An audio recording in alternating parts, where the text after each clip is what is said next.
Hello and welcome back to Highway to Hoover, a production of SEC Extra and D1Baseball.com. I'm your host, Joe Healy, joined once again by my good friend and co-host, Mark Etheridge. A couple weeks off for Mark as I had some guests on the show, so good to have him back and chop it up with him again. We're going to talk storylines from the post-MLB draft deadline, which passed, I believe it was July 28th was the date on that. As we talked to you, about a week and change past that. So we'll talk about, for lack of a better way of putting it, who came out well, who maybe had some surprises in the wrong direction, who was really not stressing the deadline at all because they weren't involved. There were some of those teams as well.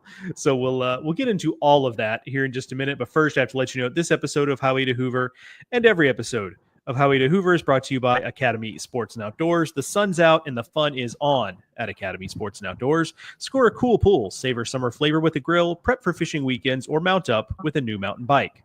However you have fun, you can't lose with our top brands. Gear up online at academy.com or at your local store. One other thing too, Mark, and we'll be quick on this, but we talked about it offline. Look, we have a lot of fun on this podcast, and I talk all the time about how we realize this is a privilege. Yeah, I mean, yes, we get paid for this, but also it's a privilege to be able to do this in the way that we are. And sometimes real life things kind of smack you in the face a little bit and make you realize that a little bit more so. And so some of you reading might have read this, but Mark posted something on August 3rd. That was Sunday. The tragedy struck a friend of his.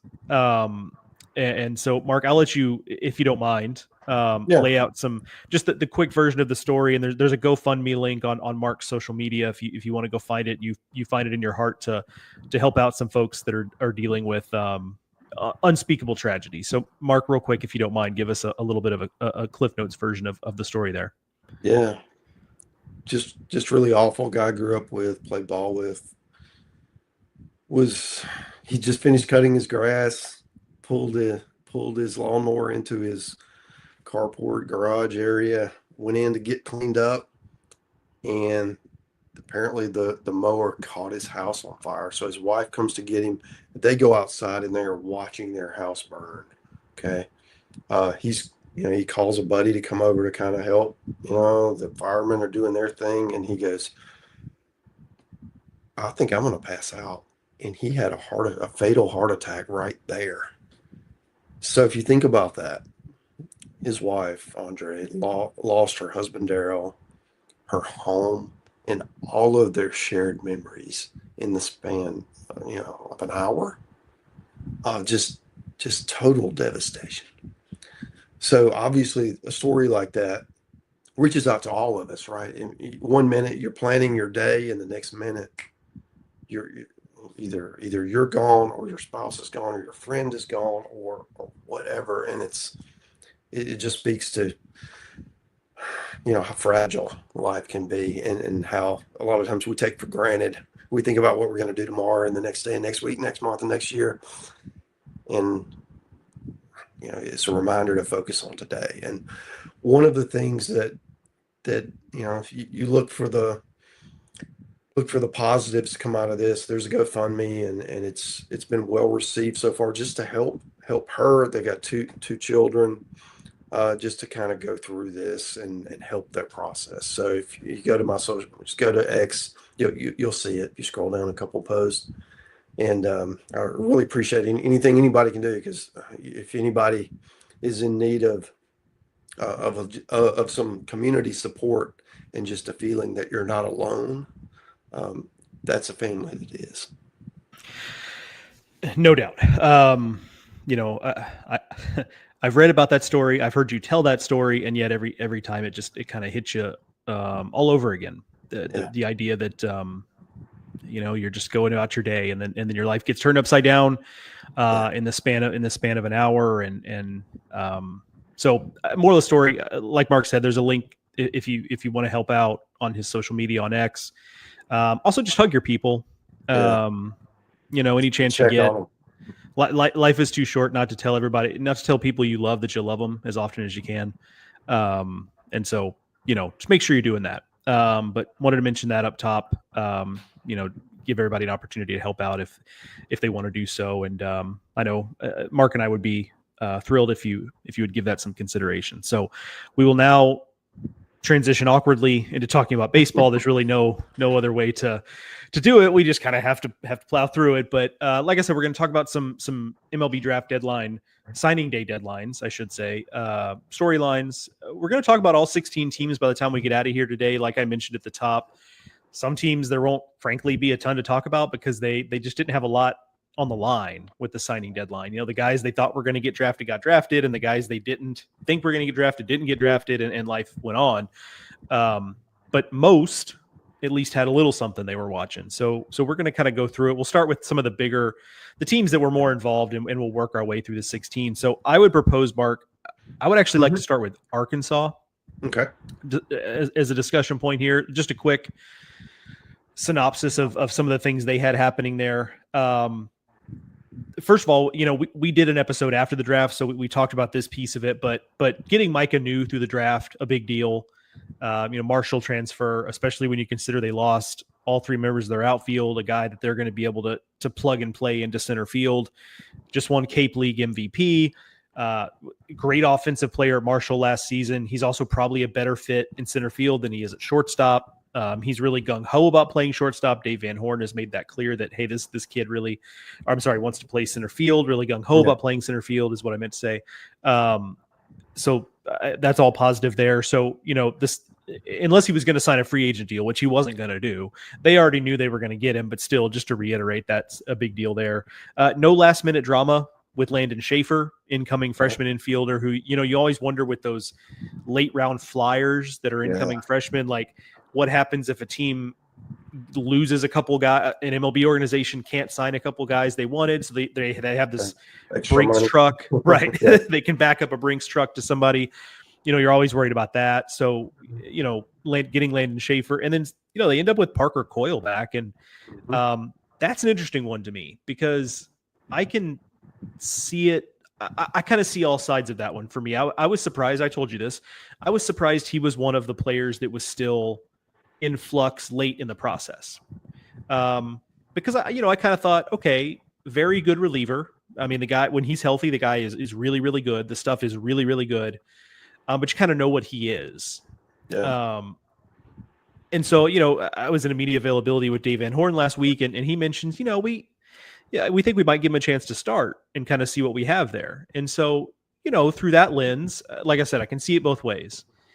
If, Parker Coyle comes back, if he does start, or even if he just becomes a multi-inning reliever, I do think there maybe is some upward mobility to his draft stock, potential bonus money, all that kind of stuff. Mm-hmm. But on the flip side of it, the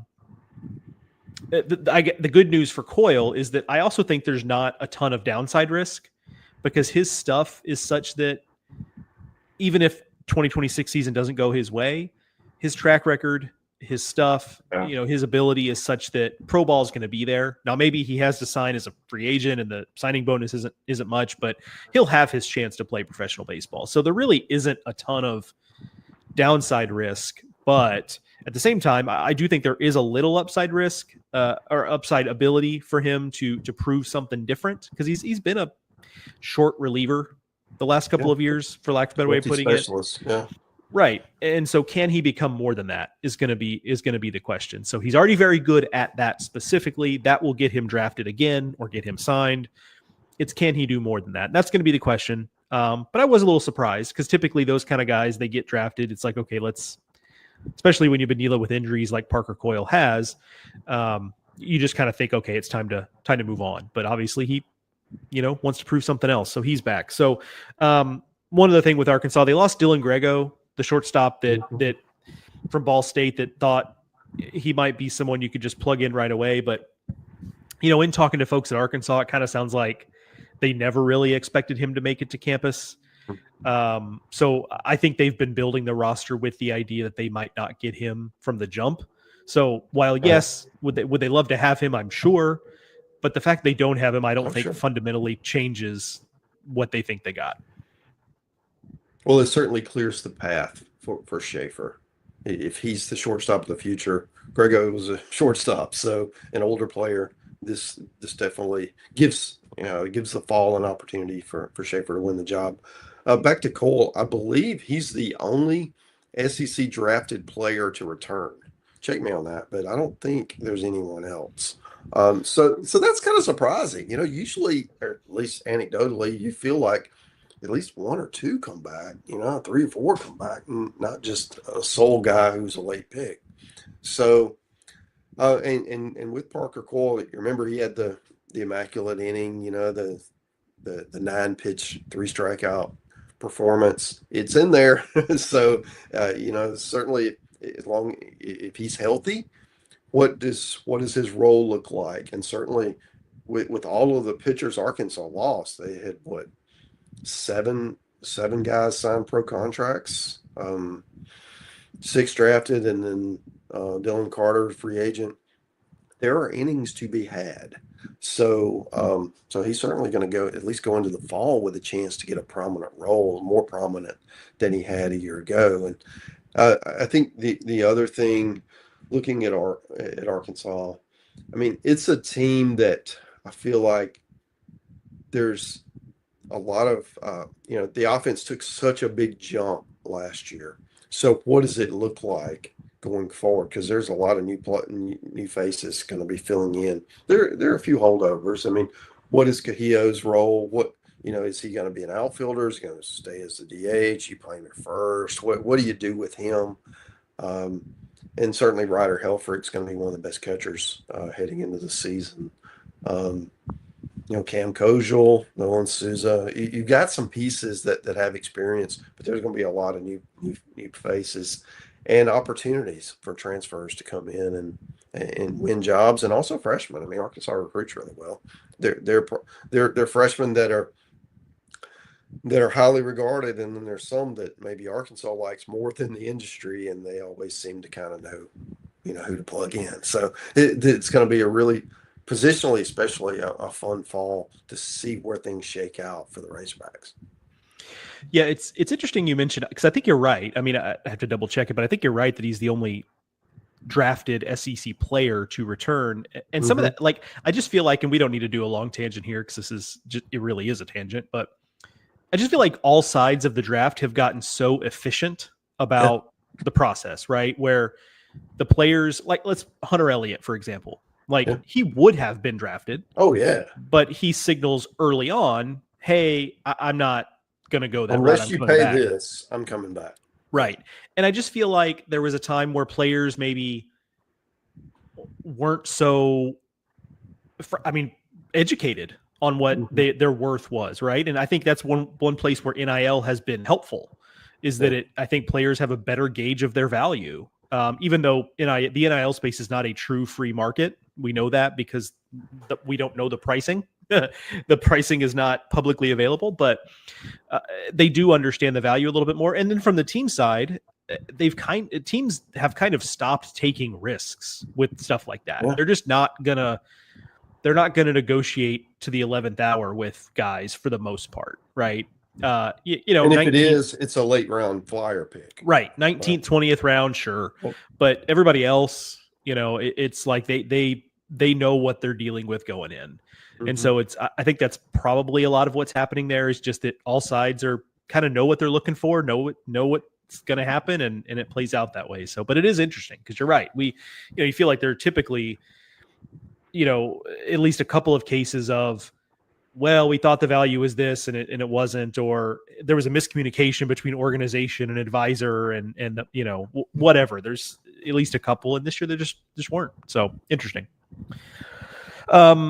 Which team would you like to go to next, Mark? What stands out to you as a team that you find interesting? Yeah, I think Alabama was interesting, just their entire draft. With Zane Adams and Tyler Fay both signaling that they were ready to return unless there was a really high number. That's 2/3 of a rotation. I mean, as the season ended, I thought they were going to lose all 3 of those guys. So counting Riley Quick, and they get 2 of them back. So that was big. And then they had some freshmen, Miles Upchurch, big power arm. Let's see, Caleb Barnett, 2-way guy, pitcher, corner infielder. He also made it through the draft. He was 18th or I guess 19th round pick. and did not sign. They did lose a guy. Let's see, it was Michaela Holden. He was, last day. He was a 20th round pick and did sign on the very last day. And then Alabama lost a couple of free agent guys from the portal. They picked up Tyler Boudreaux and Matthew Tippy, and both of those signed. So that they went from a pitching staff that they thought, that would be a lot deeper, and they did lose some guys, along with Griffin Steig, Virginia Tech guy, who had gone to Alabama in the portal, got drafted, made it through the draft, but then for whatever reason, don't know the details there, is back in Blacksburg to be one of their rotation guys next year. So that was interesting to me. I guess the other part of this is just positionally a guy I really think has a chance to be a player is Eric Hines, freshman. He was obviously could have been a pretty early round pick, and his number was apparently too high for teams. So he's a chance to be an impact bat right away for Alabama. Who's a team. Alabama didn't play a lot of freshmen last year, and they've got some guys this year that that are going to challenge that and maybe force their way into the lineup, which is great. For Alabama played like 11, 12 position guys last year, so I think they're going to be a lot deeper. Probably the deepest team that Rob Vaughn has had.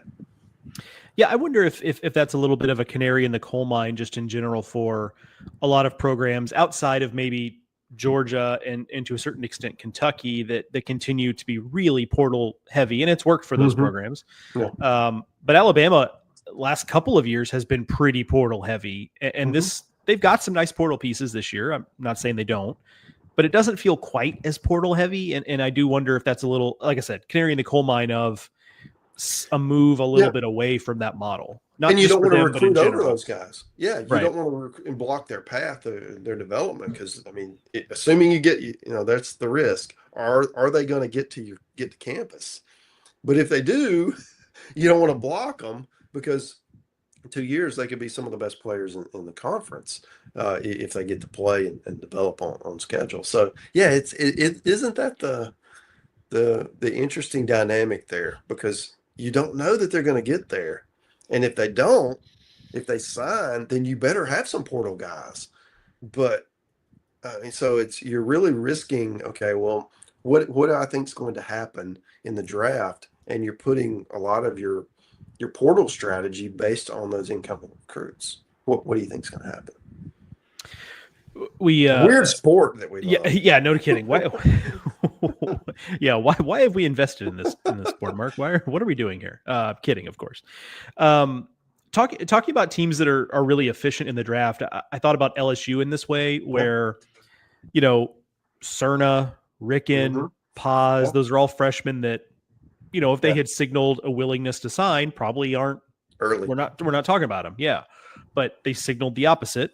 That, hey, you better really be ready to make, really give me generational wealth opportunities if I'm going to, if I'm going to sign to play professional baseball. And so that was kind of done before the draft. Not in a literal sense in some cases, but like for all intents and purposes. And none of the three got drafted, right? I don't think so anyway. Like I'd have to look back at this.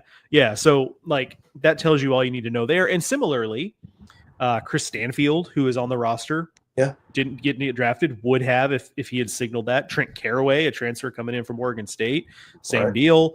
And so when I think about teams where it's like they really are buttoned up and like kind of felt like they took care of their business ahead of time so as to eliminate some of the stress of the draft and the signing deadline, like it feels like LSU really did a good job with that. And, maybe if we want to nitpick it, like, you lose River Hamilton as an 11th round draft pick, but at least with that, when like, and this is one of the quirks of the MLB draft, but when a player gets drafted in the 11th round, and this is going to sound weird to people who don't know, you kind of know they're going to sign.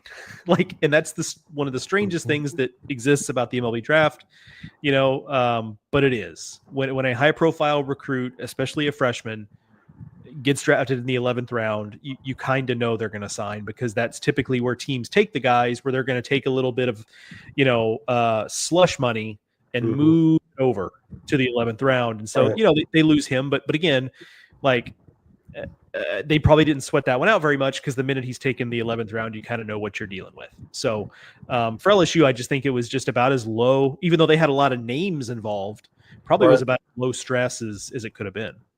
Yeah. Yeah, you're right. Just thinking about who signed late. I mean, for a little while, it looked like Jared Jones might be coming back. Yeah, that was, yeah. I started to get that feeling. Yeah, he was one of the late guys to sign. Of course, he did that last year. Came back he was draft eligible as a sophomore. And then I think another one that's interesting, Jaden Newt, who pitched pretty well as a big arm. He was draft eligible and he returned. And Gavin Guidry, who missed last year with injury, he was draft eligible, could have gone. He was being worked as a starter, and you wonder if he comes back and maybe he gets a chance to start, and he could be a premium pick, and he would have a leverage year since last year was a medical redshirt. So that's interesting to me. I think the other thing would be Zach Cowan. Last time we saw him, he was in a starting role and pitched really well. What does it look like? He's returning, wasn't drafted, probably could have been, not the biggest arm, but certainly draftable. I think, what does his role look like as he returns? Because you mentioned some guys. I mean, Kason Evans and William Schmidt, along with those freshmen that you mentioned, Marcus Bass, are very advanced freshmen. With Newt, Cowan, Guidry, Maverick Rizzi, last year, Cooper Williams. I mean, they've got some options to go through. So how that's going to shake out will be one of the fun things of the fall and the early part of the spring is we figure out where all these talented pitchers, kind of like they had last year. They had a ton last year. What roles are they going to end up fulfilling? I'm glad you brought up Cowan. That sparked a thought for me that, he's the type of pitcher. And obviously I don't know him personally. You don't know him but he's the archetype of a pitcher who in a different era of college baseball, probably just signs. Even if he doesn't get drafted, signs it, because it's in his mind, I assume he's got his Wofford degree. He won a national title last year. And it's kind of like, hey, I assume he's 22 or 23. Right. I'm ready. It's like, I just need to go, whatever it is. And in this era of college baseball, where there are money-making opportunities, both up front and performance-based later on, there is something to be gained by coming back. Whereas there was a time where guys like that, just even if they had eligibility left, just got to a point where it's kind of like, hey, I just it's time to move on. What's in it for me left, and now there's financial opportunity and marketing opportunities and connecting opportunities and all of these different things that are certainly greater than they were in years past. Yeah. All right, Mark, I'm going to bounce the ball over to you. Give us another team that you find interesting here and give us a little rundown of what they dealt with. How about Mississippi State, man? Yeah, it's a good one. I mean, Jack Bauer, how did he get through the draft? Yeah. And even through free agency? I mean, you have to think there would be some interest in just somebody, hey, we didn't sign or we have all this money. Let's just see if we can tempt him. And, man, so, I mean, it's 100+ from the left side already. He's going to go to Starkville, and that's going to be a show. I'm really excited to see, what these next 3 years look like for him as he continues to develop. It's still a work in progress, as most freshmen will be, but the upside is phenomenal. And then also getting Jacob Parker. Getting him through the draft, that was interesting. His twin brother JoJo's went in the first round and signed. Jacob's going to be in campus, so the twins are, they took different paths. Certainly they had different opportunities, and Jacob's going to get a chance to come in and do his own thing and make a name for himself without his brother there. That'll be fascinating in Starkville. And I do think that getting some guys back, I mean, like Ben Davis, is a guy who would have been drafted, took himself out of the draft.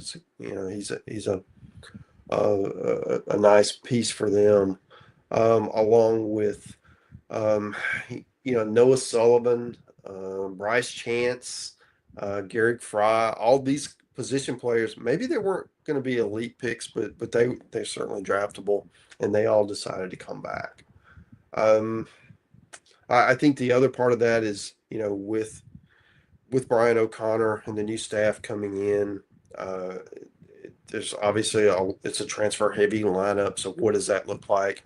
I'm excited to see them. They're going to play Florida State and Pensacola this fall. I'm going to go to that just to see what they look like, see how different they are, because it's certainly going to be a lot of excitement with that or around that program with the new coaching staff. And there's talent, man. I mean, this is a team that they can make some noise in year one with the roster that's put together, a lot of depth, and just trying to figure out where everybody fits. So that's a fascinating team for me that the draft was pretty kind for, because between Bauer and Parker, they got two of the. I mean, when people do the impact SEC freshmen, those are going to be two on your list, no matter who you are. So I feel like that Mississippi State, they scored a coup getting those two guys to start. Yeah, and didn't have a lot of attrition in their transfer class. Davion Hickson from Rice, fifth round pick signed. But okay, if that's the only guy from a class that was that had a lot of older guys transferring in, I think you'll take that and oh, by the way, but go ahead. Yeah, and the two freshmen they lost, they knew they were going to lose. I mean, a first rounder and a third rounder. I mean, right, you're going to lose that guy 10 out of 10 times. Right. By the way, as we record this, Tyler Pitzer, incoming transfer to Mississippi State, pitcher of the year in the Cape Cod League, transfer from South Carolina. So they got something there. All right, let's see. Looking at my list here, we already alluded to it a little bit, Mark, but let's talk about Ole Miss. I think, in the interest of equal time, Mississippi State will go to Ole Miss next. Hunter Elliott coming back, removing his name from the draft, obviously was a big headline from before the draft. But I was a little bit, even as a free agent signing, I was a little surprised that Daniel Pasella got through. Now, obviously, we don't know what kind of offer, but I guess we could, you just use the term offer he got from Ole Miss, to where, maybe I'm sure he had other options, but a guy who has put up big numbers at Illinois State and has been a prospect for a while at Illinois State. I was a little surprised that not only did he not get drafted, but then he didn't end up signing as a free agent. He's just, kind of guy that I thought maybe would be, would not make it to Oxford ultimately. But you do mix that with, they did lose some, they lost Grant Richardson from Grand Canyon, 6th round pick. Okay. They lose a Jason Gilman from Keene, like a lower division transfer, signings. They also had some relievers sign as late round guys. Sam Takoyan, who, I think he might've been in the portal anyway, but, Braden Jones, who obviously dealt with an injury, but, so those could have also just been situations where those pitchers saw the writing on the wall and said, you know what, it might just be time to move on and try to hone my craft that way. And so sometimes it's hard to, you hate to lose guys in the roster that have eligibility left that were 17th, 20th round picks or whatever, but maybe that was not an unexpected outcome for all parties involved, right? Maybe it's just kind of the best thing for everybody. Yeah. Good call. A guy I was sort of surprised made it through is Judd Udemark. I mean, just an absolute physical anomaly. Big, strong, fast. Hit 22 homers. Can play multiple positions, and when undrafted, certainly he can. He'll be back to play somewhere and hit in the middle of the lineup for Ole Miss. And Will Furness, Austin Foley, both those guys are good SEC hitters, and they'll return. And so that's a nice chunk in the middle of your lineup right there. So that part will be really fascinating, and it'll be interesting to see which newcomers are able to come in. Ole Miss went kind of portal heavy last year, brought in, and it paid off. And a lot of those older players were able to make that transition. So, especially on the mound where you lost your your 2 and 3 starter and a lot of your key bullpen arms. You're depending on the Will Liberts and Owen Kellys and Landon Koenigs and others, and some freshmen perhaps too, to come in and fill those innings. So I do think that Ole Miss wasn't, they lost Coy James, who was their top freshman recruit, shortstop, but everybody else is in school. So they were not as hampered as some of the others that we've seen around the league. And I do think this is an interesting year for Ole Miss because, we've been through this. They had the 2 down years. Last year was a big year, and they certainly rose to the occasion. Bianco brought in Joel Mangrum, and that seemed to help and kind of free Mike up to do other things. It's hard to be a pitching coach, head coach, and do all of the extra things that head coaches have to do in today's world. And that paid off. So does that continue? Do they dip? What does it look like? Because looking at it on paper, there's some teams that are ahead of them right now. But then, once we go through fall and we look and see what some of these newcomers look like, that can all change. So that's going to be fascinating just to see what kind of staying power, or does Ole Miss continue? Are they back in the mix to host again, or do they take a step back and then somebody take their place?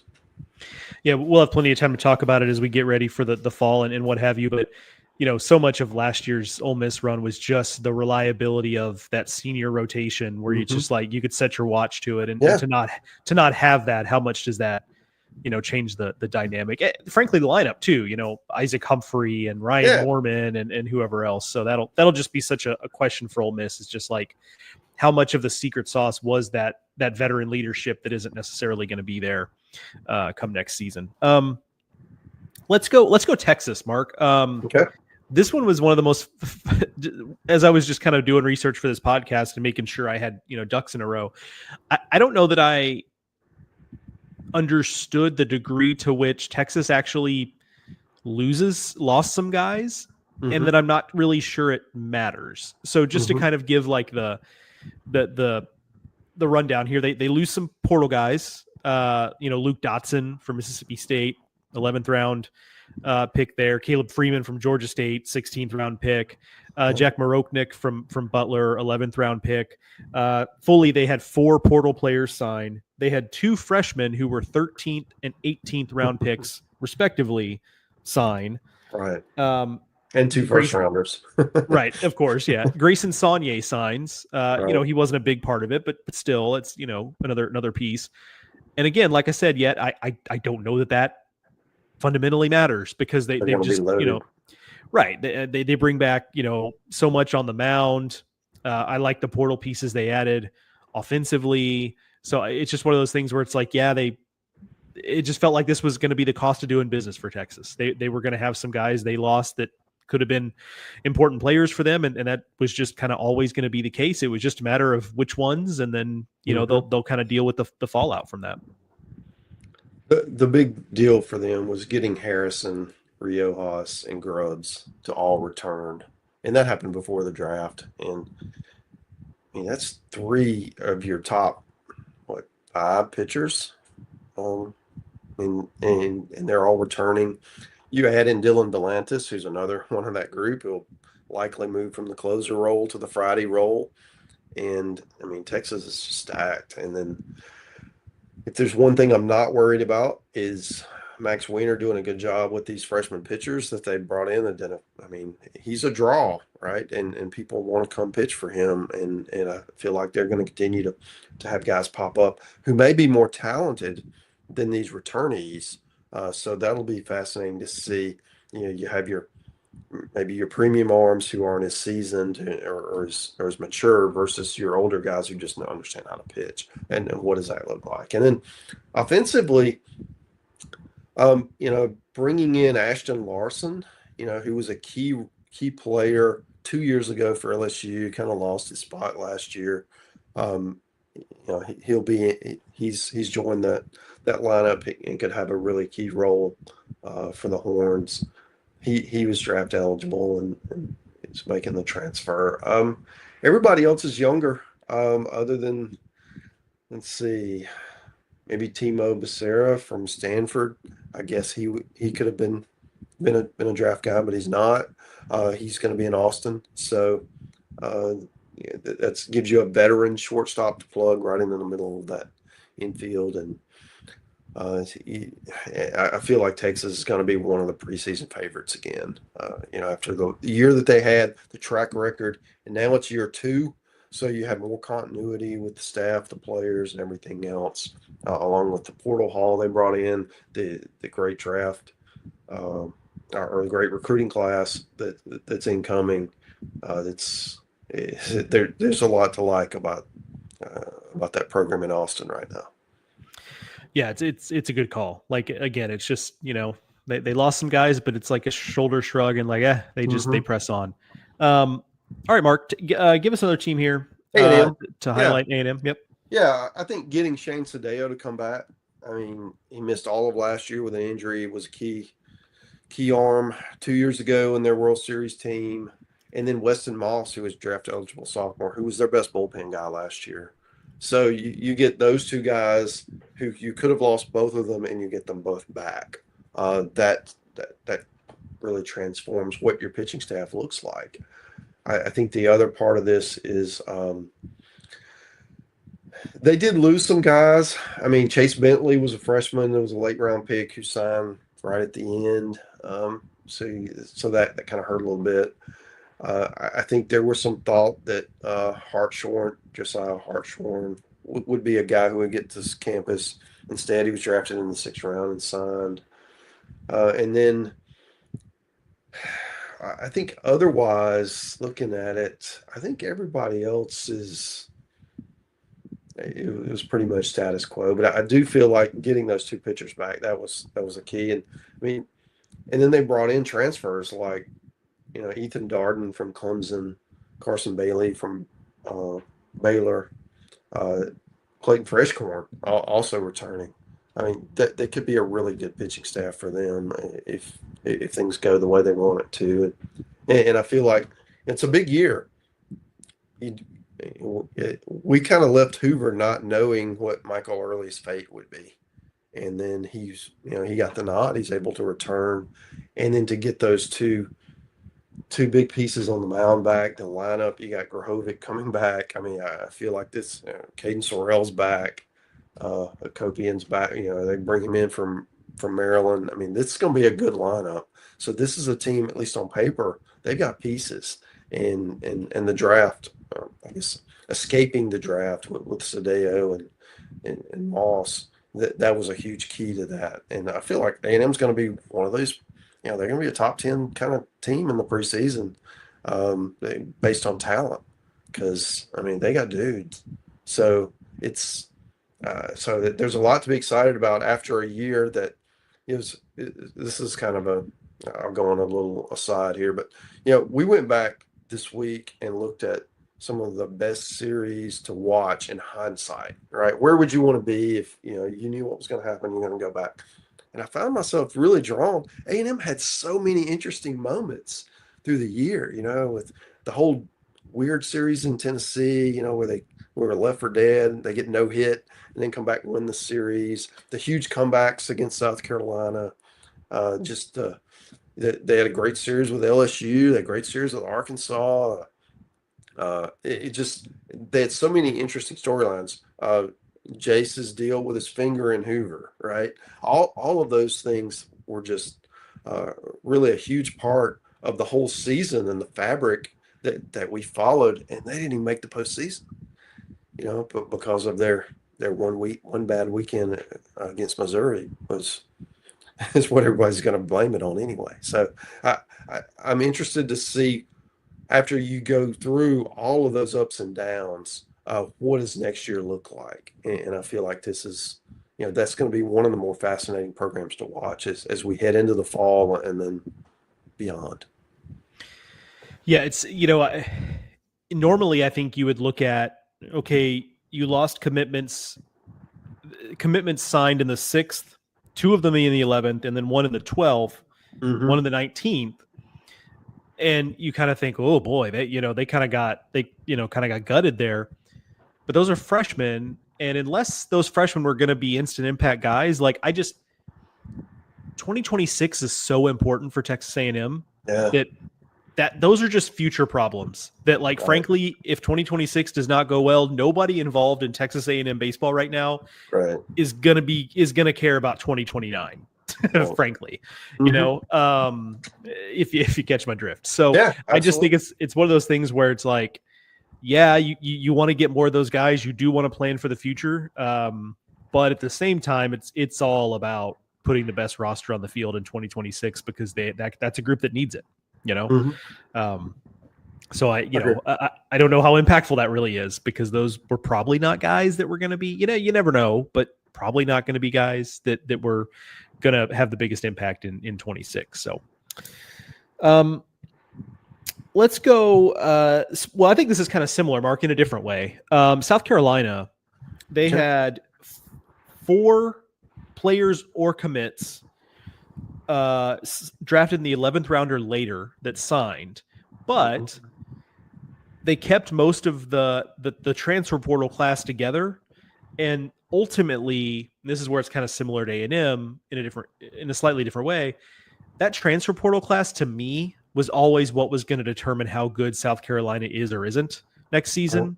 So I felt like that was the most important piece. Again, like you do want to get everybody to campus you can, but I think, as long as that transfer portal class got to campus relatively intact, I think that was priority number 1. And for the most part, they were able to do that. Yeah, and I would agree. And certainly next spring is very important for that program after just the disaster last year was. So getting some immediate impact players and getting them to campus, obviously a huge deal.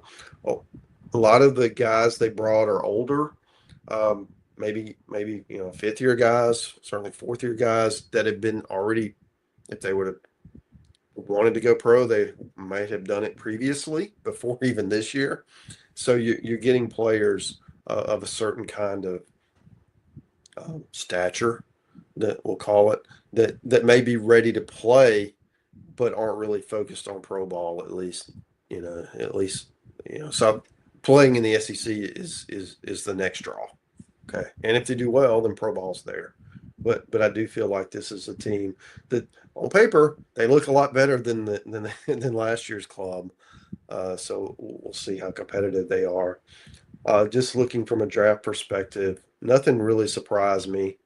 Like you said, it's just they were a club that it went pretty status quo. Yeah, and I think that's kind of where we are in this, Mark. Like, you tell me if I'm wrong, and you can select your next team based on this. But it feels like the teams that really had a lot on the line, specifically waiting on the signing deadline. It feels like most of the teams that we haven't talked about were in positions where they weren't really sweating it out too much. But you tell me if I'm wrong, and give us your next team. Yeah, Tennessee is interesting. Certainly getting Cameron Appenzeller through, a pitcher, probably an impact guy who's going to pitch a lot next year. Ethan Moore, the infielder, could be a starter day one at second base. Getting those guys through. They were late drafts. See, Trent Kridlinger, catcher, wasn't drafted. He would certainly could have been if he chose, if he wanted to play pro ball right away. Those are 3 impact freshmen. And then Henry Ford, the transfer from Virginia, draft eligible, opted out. I guess put his number in a position where he's going to school. I think those were 3 big ones, along with Brandon Arvidsson, pitched really well. His 4th-year junior coming up. He could have gone pro, didn't. So he's he'll be there to compete for a starting spot. They did lose some guys though. I mean, Clay Edmondson, the UNC Asheville reliever, in the 14th round and ended up signing. And I think when they signed these guys, I mean, Matt Barr from SUNY Niagara, Mason Estrada from MIT, they thought there was a chance they would get to school, but instead they ended up being pretty early picks and ended up signing. So I do feel like that's, while Tennessee was fortunate to get some of these guys through, especially the freshmen from a transfer status. And DJ Newman is another guy that they probably Yep. expected to get to school, and he ended up signing. They didn't get them all, certainly, but nobody's going to feel sorry for Tennessee. That's a loaded roster right now. I mean, getting Reese Chapman back. I mean, that's something we hadn't mentioned yet. Certainly a draftable player, starting outfielder. He's going to return. So that one, that's another piece that they got to figure out where he's going to play, because it is such a stacked lineup.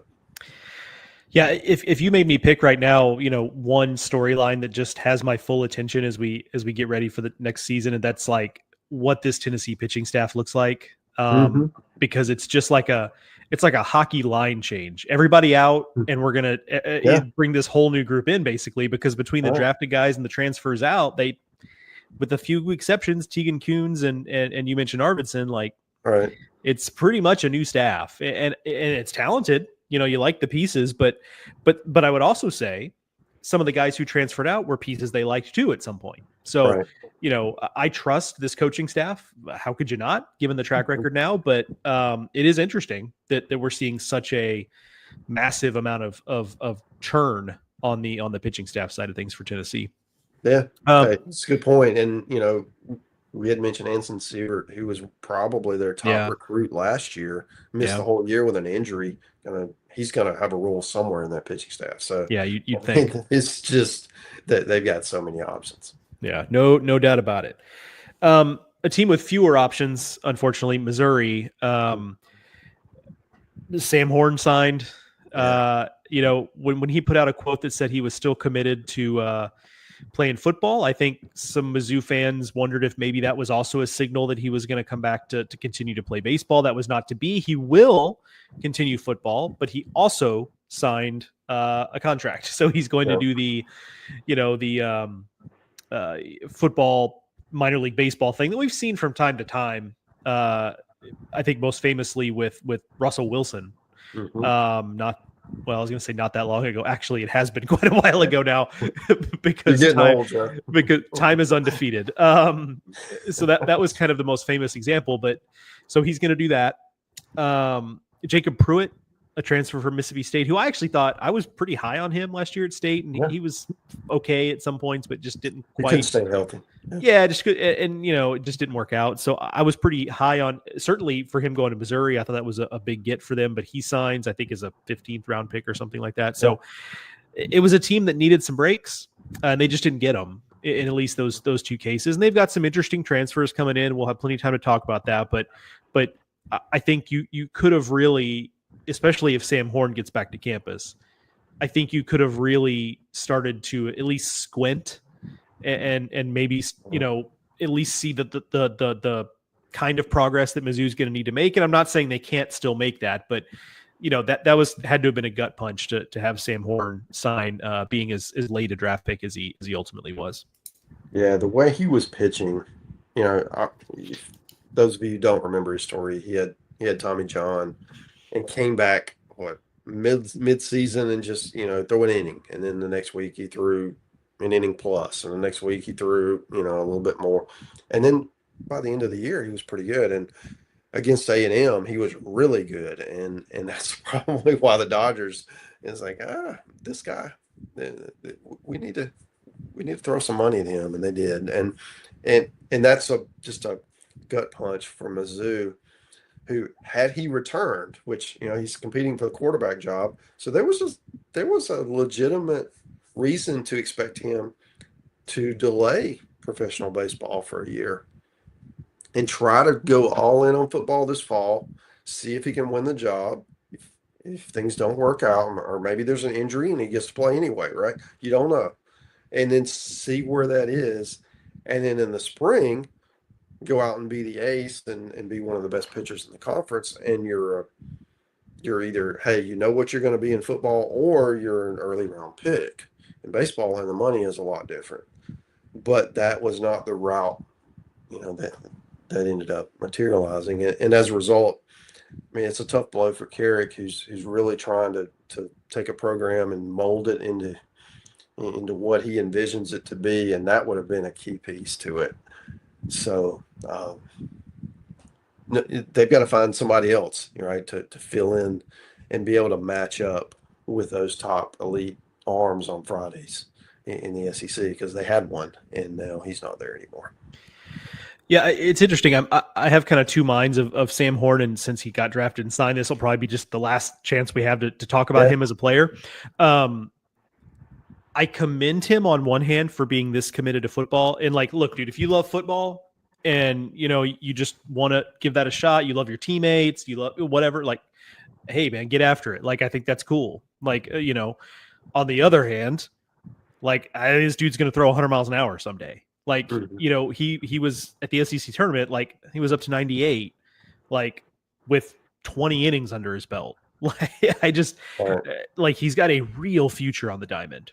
And I don't think necessarily doing the football thing is gonna ruin that, but I am just fascinated by what he could do if he went all in on baseball. And after this football season, maybe, I mean, that's more than likely going to be the case. But that's the conversation the Dodgers are going to have with him. I mean, yeah. So, and the fact that it's the Dodgers, I feel like probably helps. They have a lot of credibility in the sport right now. So, if you're going to listen to any organization, it's probably that one at this point. All right, Mark, let me run you down the teams we have left, and then you can pick which one you want to go with next, just to clean up where we're at in the list. Auburn, Florida, Georgia, Kentucky, Oklahoma, and Vanderbilt are left on the board. Well, with Florida, they had two really elite freshmen or prep picks, we call them. Jordan Yost, freshman shortstop, win the first round. Obviously, he signed. Aaron Watson, a big arm, he signed. After that, I mean, the question was going to be, some of the returning guys. And when Luke Heyman didn't go early, he didn't go the first day, you're thinking, well, what's going on there? And he ended up going to the 14th round and ended up signing. Same thing with Brody Donay. Really raw, but certainly the tools are there. Doesn't go to the 17th, but he ends up signing as well.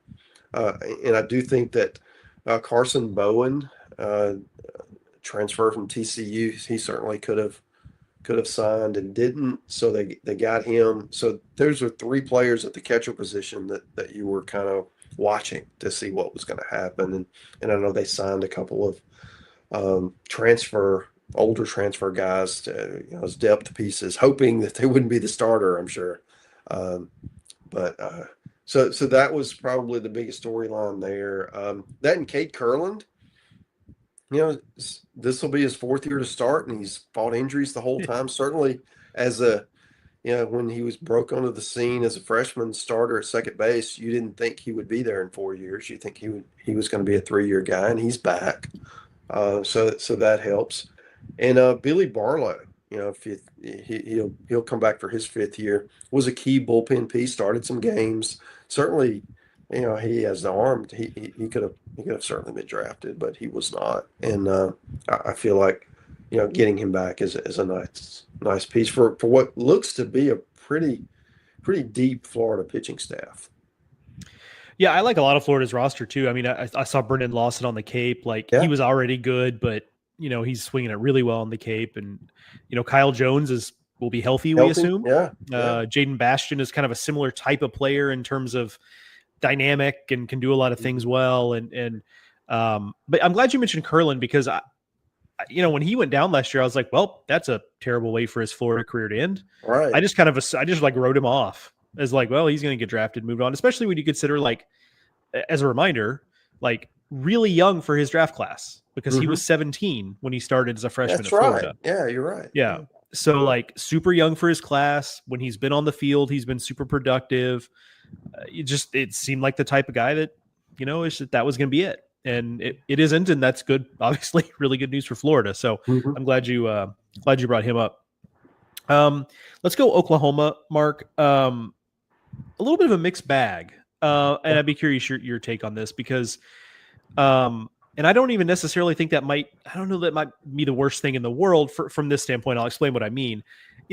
They got some high profile guys through, junior college catcher, Brendan Brock, junior college pitcher and Jackson Grossman. They got a high school guy, Von Necker, through the draft. So, like, they got some guys that maybe they weren't necessarily banking on, but then on the other hand, they had 3 guys in the 13th or 14th round sign, right? That you know, again, those are rounds where you're not necessarily expecting guys to sign. They could, but you're not, you know, necessarily assuming that. And then you get, you know, some of the guys like Dawson Willis signs as a free agent, and Scott Mudler, I guess Mudler was out of eligibility, but Dawson Willis signs as a free agent. Brandon Kane gets drafted late and signs.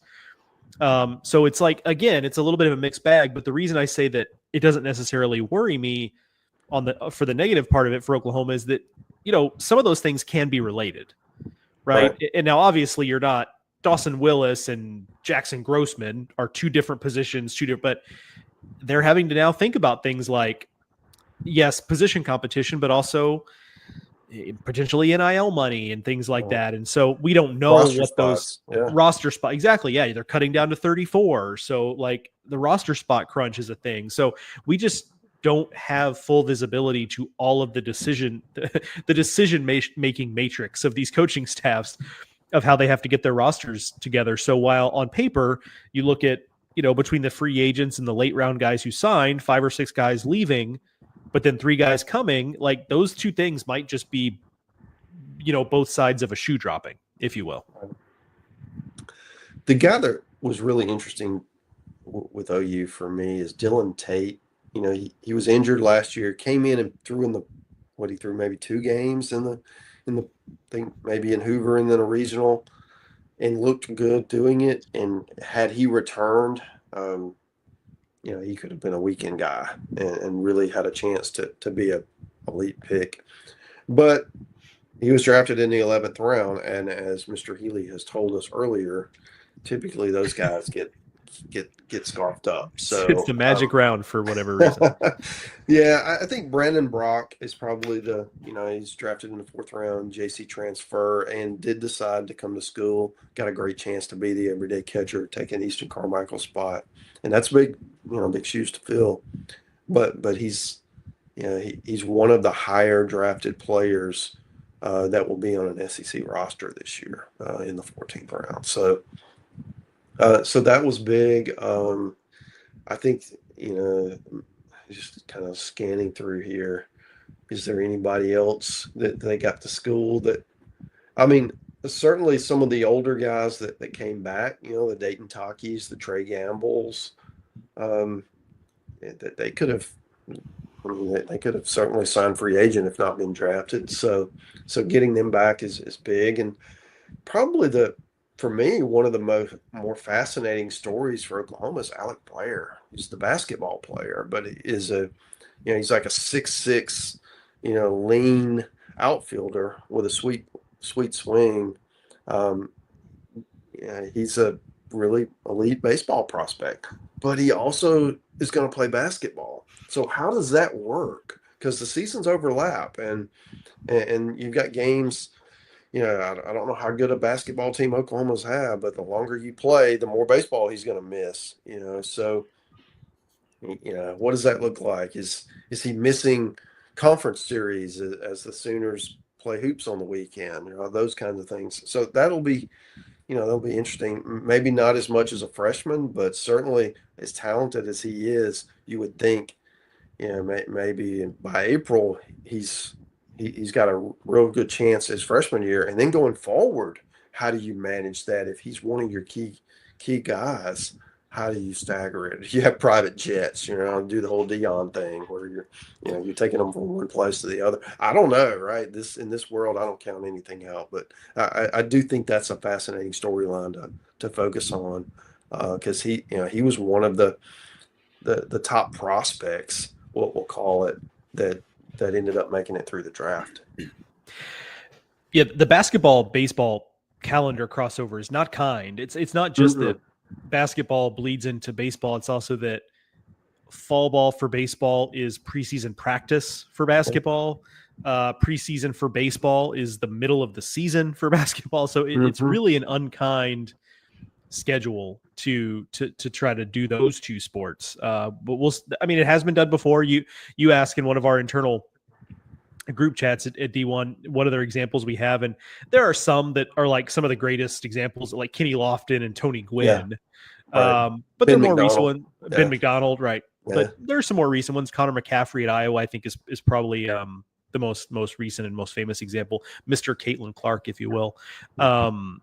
So there are some, but it is undoubtedly a much more difficult schedule to balance there. Let's talk Vanderbilt, Mark. Mm-hmm.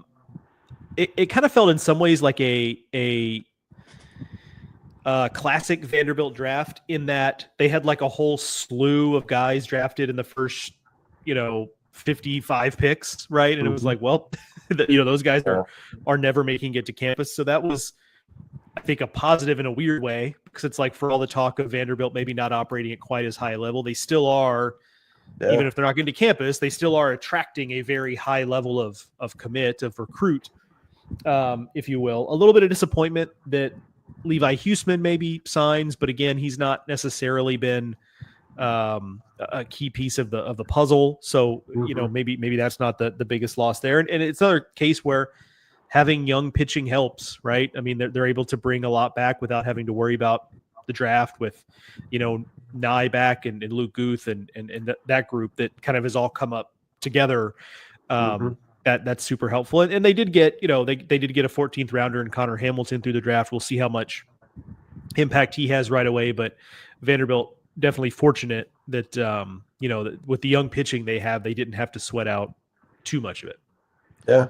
And probably their biggest coup was Aiden Stillman. He was a Virginia recruit when the O'Connor deal went down.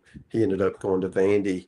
I mean, he could come in and be a weekend guy. I mean, there's really high hopes for him. I think the other thing I'd focus on with Vandy is just they brought in more transfers and got in guys. I mean, and they aren't all Ivy League. They have some. They have a couple Ivy League guys, but they've got Carter Johnstone from Fullerton, his brother Logan Johnstone from Washington State. You got Mac Whitcomb from Tennessee Tech. They even got a JC guy, Cade Sears from Iowa Central Community College. I mean, it's just a little bit different roster acquisition than we've seen from Vandy, and I think that's promising that they're able to do that. I feel like that's something that we've all focused on, as the offense has been maybe not what it could be. Last year was better, but there's still room for improvement, and that's where a lot of those players are going to come in and potentially impact. So we'll see. For other draft impacts for them, I mean, other than the freshmen, I mean, Talon Haley was a 12th round pick. That would be one that, in some years Vandy gets to school, and this year they didn't. But otherwise, that's they lost those elite guys that you knew they were going to lose. But otherwise, the draft was fairly kind to them. We got Auburn, Georgia, Kentucky left on the board. Mark, where are you going to take us? I'll take Auburn. I think with Auburn, the interesting piece from a draft standpoint, Ethan Benjamin, the freshman, went in the 20th round. Could be a two-way guy for them. Certainly he's going to pitch. He ended up going to school. That was big. There was some interest to see what would happen with Cade Fisher, the high-profile transfer from Florida. Started there. He was a Friday starter for the first part of the year, and then lost his rotation spot. Ended up being a bullpen piece. Didn't get drafted to the 18th round. So you wondered, right? Would he come back? Because certainly he could have improved his stock and gone earlier, but you lose your leverage if you do that. And he ended up signing. And I think before the draft, we wondered about Cam Tilley. We wondered about Dylan Watts. What they would look like, and they both went early and signed. Let's see, other parts from Auburn. I mean, a lot of their best players are younger. They did get Lucas Steele back. He's a rising senior. He was a starter for most of the year last year. Catcher, outfielder, DH type. So he'll return. And let's see, is there anybody else they could have lost that they got back? Probably, Yeah, probably I mean, not. I Yeah, wrote my note here for Auburn is ho hum, and I mean that in a good way because it yeah, was just like the guys they thought they were going to lose, they lost, and yeah, okay, maybe Cade Fisher was on the but yeah, they were so young, so they knew they were getting a certain subset of those guys back. And you mentioned Watson Tilly. I mean, those guys were always more prospects than they were SEC yeah. pitchers. Right. And so it kind of felt fitting that they neither of them really ever quite totally figured it out, and now they're off to pro ball. And maybe that's just some guys just need the pro ball experience to flourish, and Mm-hmm. I would not bet against those two guys being guys where that's the case. Sure. All right, I'm going to take Kentucky real quick. I think the biggest news was Jackson Jelkin Yeah. taking his name out of the draft, coming back before the draft began.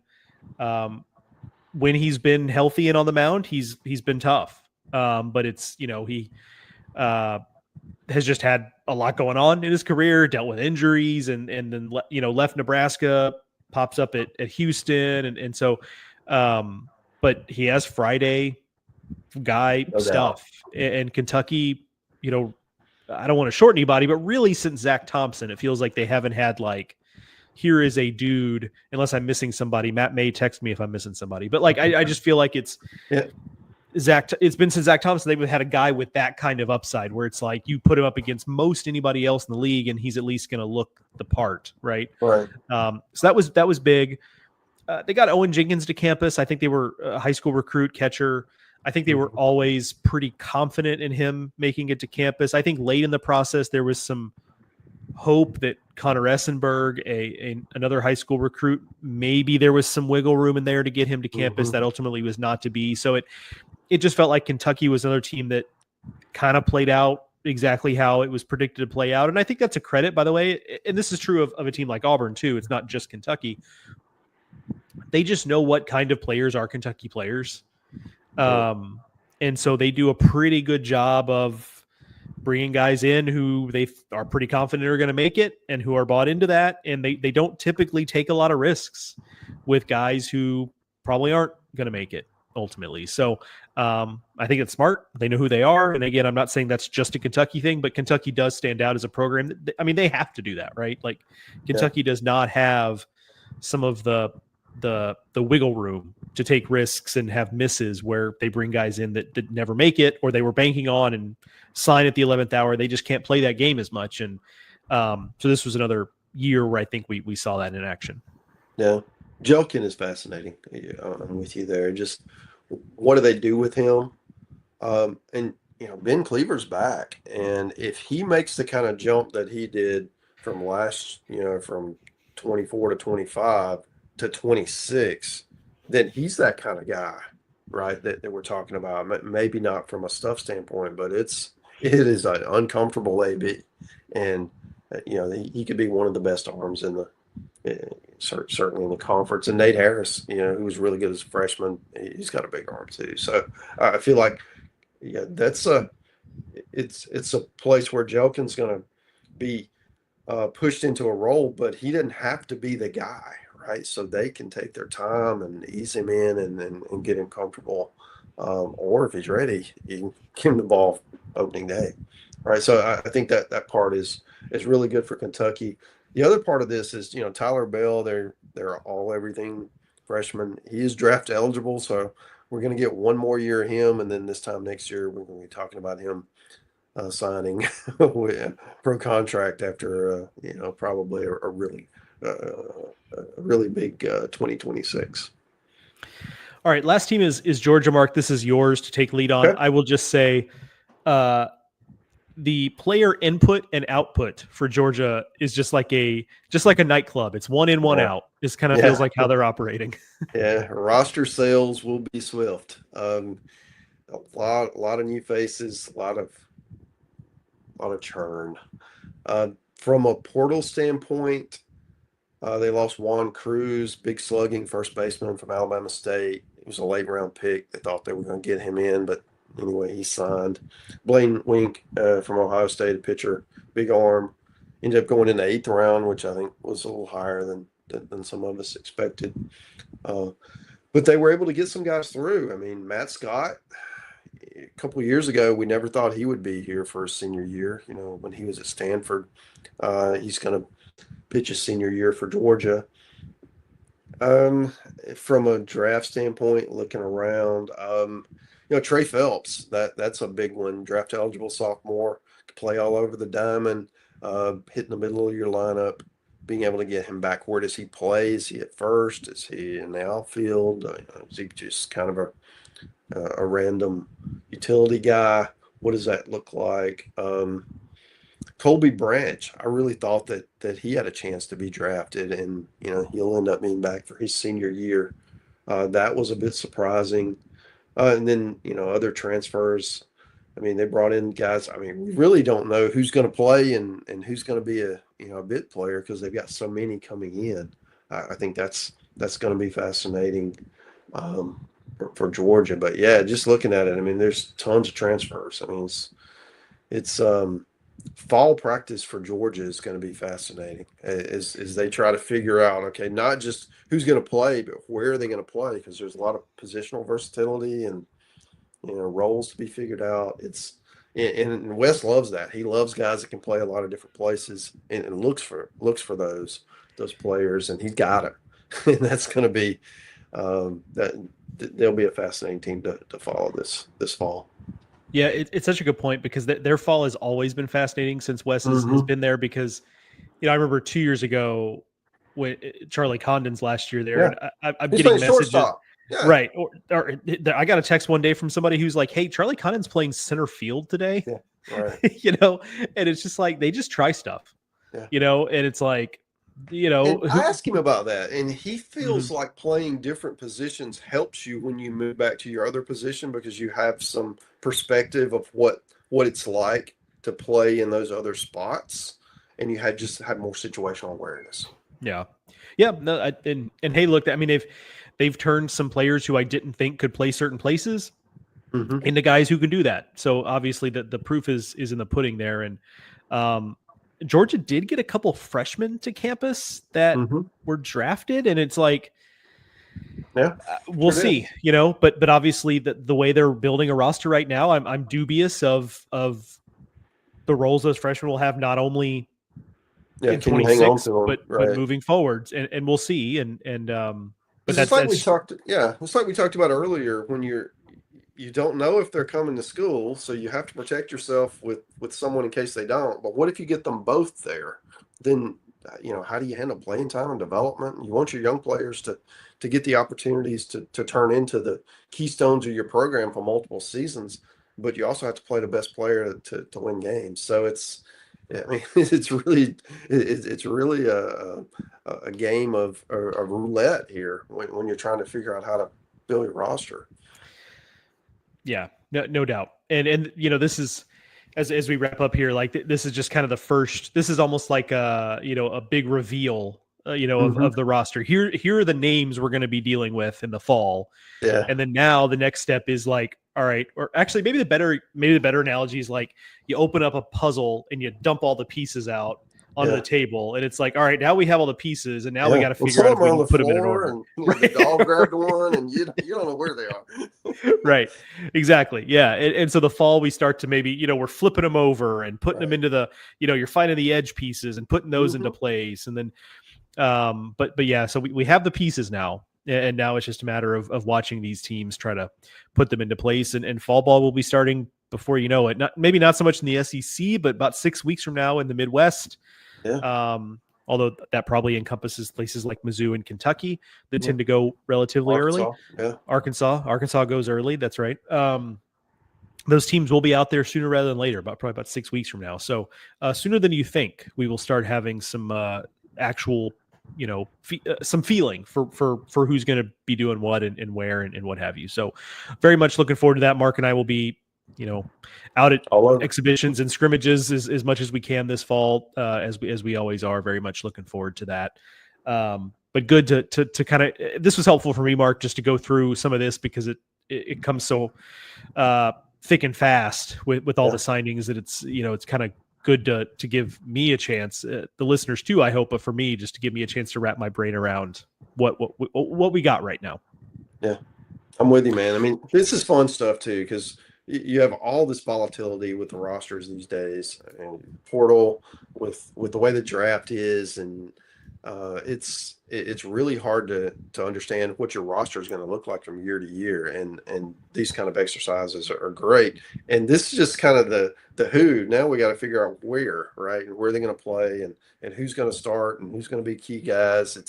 It's really the fun part of following the hot stove part of college baseball, because now you kind of have an idea based on talent, based on what's been proven, who you think your top players are, and then every year we botch it because we don't know about this other guy who's really awesome, and we just haven't been exposed to him yet.